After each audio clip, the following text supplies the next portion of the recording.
Hello mga stories, welcome back sa ating content. Papanoorin ko sa inyo to.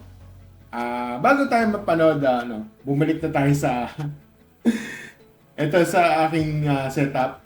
Kung napansin niyo yung sa TikTok, yung sinasasayaw-sayaw ko.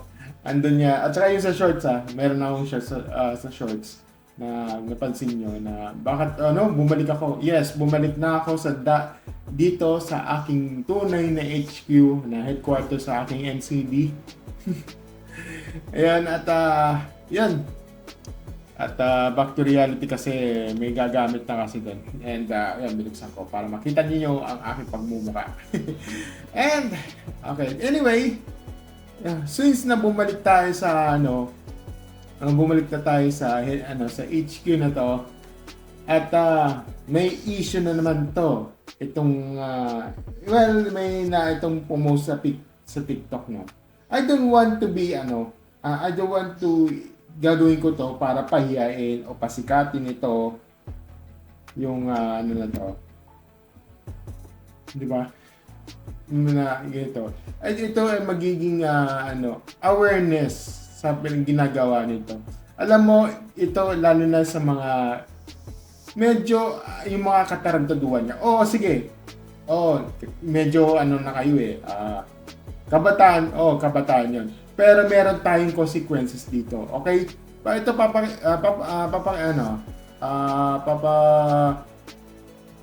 papanoorin ko sa inyo to. Ito galing ito sa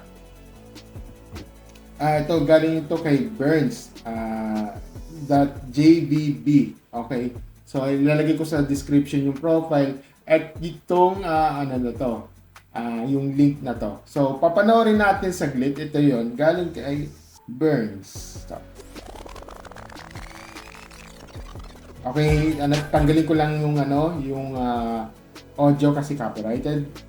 Yung napansin niyo, tinan mo, nilagyan niya yung parang yung coin na 20 pesos na nilagyan niya ng glue, yung super glue na, at nilagay niya sa ayan ang ginagawa niya. Nilagyan niya dito yung super glue, nilagay sa sahig. Okay.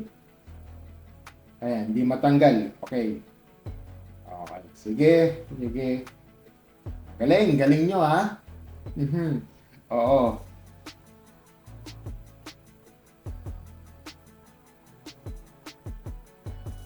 Okay, so yan ulit-ulit lang pala to. Sorry. Yan. Tawag dito. Okay. So sabi niya dito sa comment section, sabi niya nilagyan ginawa ko ito, sabi niya dito ginawa ko na sa school yan kaso na guidance ako. Ito, sabi niya dito, thanks sa idea, gagawin ko to sa Lunes. Okay, sabi niya, good luck po. No need ng lock ng gitna ng room namin, sa kabilang room ko ilalagay. Pero piso gamit. Tapos na 20 kahit maging 80 pesos bangko, okay lang. Okay. Wow, parang proud ka dun Sige, kung proud ka dyan sa sinabi mo yan, kung pa-proud ka once na nalaman ng mga otoridad. Well, ito sabi niya dito ito according sa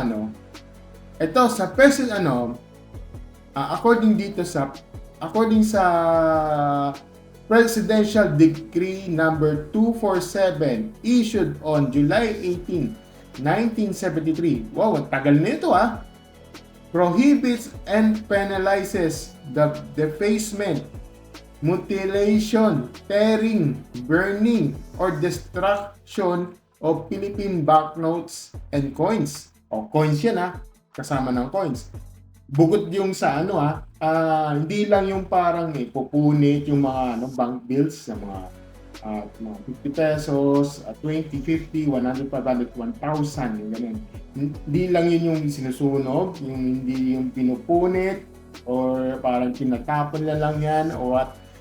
Hindi lang yun, pati na rin yung mga coins, mga 20s, mga 20, yung mga 10 pesos, 5 pesos, pati piso man yan. Kahit yung mga di lang yung mga 5 pesos, pati mga centavos. yung mga 25 centavos, 10 centavos, 5 centavos, yung 5 butas. Kasama rin yan. Okay? Sabi dito, violators, they face a fine for up to 20,000 pesos and or imprisonment for up to 5 years. Diba? Presidential decree to, no? This decree aims to protect the integrity and lifespan of the currency, which is crucial for maintaining the stability of the financial system and promoting economic growth. Diba?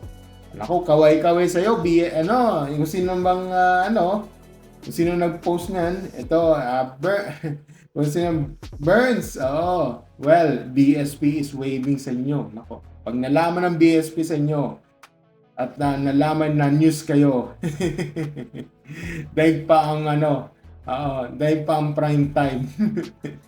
Okay, so ito yon here the more detailed breakdown. Purpose: the decree is enacted to ensure the proper handling and preservation of Philippine currency, both banknotes and coins, diba? Ito, prohibited acts. The decree specifically prohibits defacing, altering the appearance of the currency, the way that damaging it. Mutilation, damaging the currency by cutting, tearing, and otherwise altering its physical structure. So, yun. Diba? So, tearing, intentionally ripping or tearing banknotes or coins. So, kasama yung coins. Yun, diba? Burning, setting fire to our causing damage through heat, destruction, any other act of renders the currency unit for circulations, diba? Ito yung penalty. Violations of the decree can result in, a fine not exceeding 20,000 pesos at yung imprisonment up to 5 years. So, makukulong ka hanggang 5 years, depende sa korte. Diba? Rational. The decree emphasizes that central bank notes and coins are intended for circulation as a medium of exchange, damaging them show disrespect and demands for intended purpose. Relevance. The decree is still in effect and serves the reminder the forces handling Philippine currency with care. Yan yung sinasabi ko sa inyo.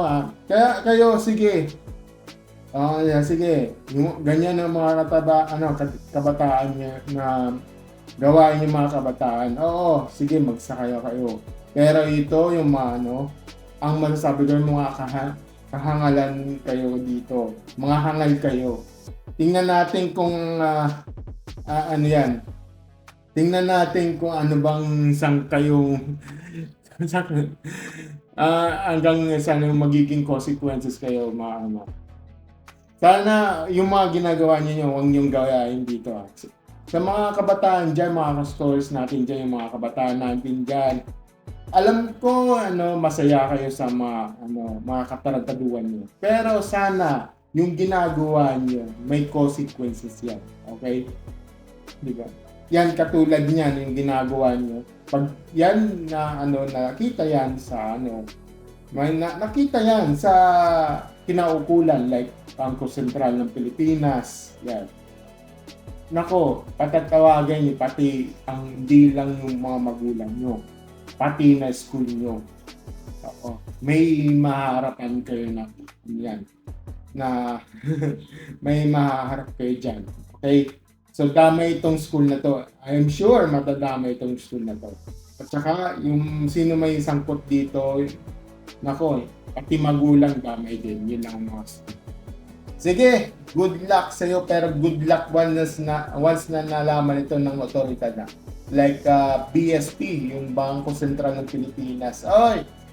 Nananawagan ako sa sa Bangko Sentral ng Pilipinas.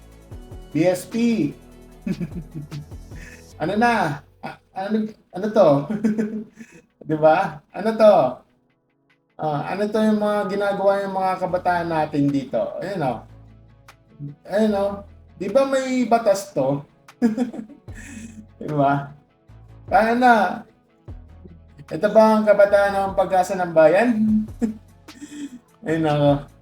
So yun, huwag niyong gayahin to ha, mga stories ha. Lalo na sa mga kabataan dyan, nanonood dyan.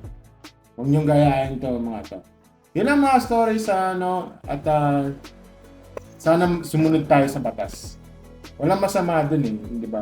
Sumunod naman tayo. Oo, okay lang maging pero huwag lang gawin yung ganyan. Okay?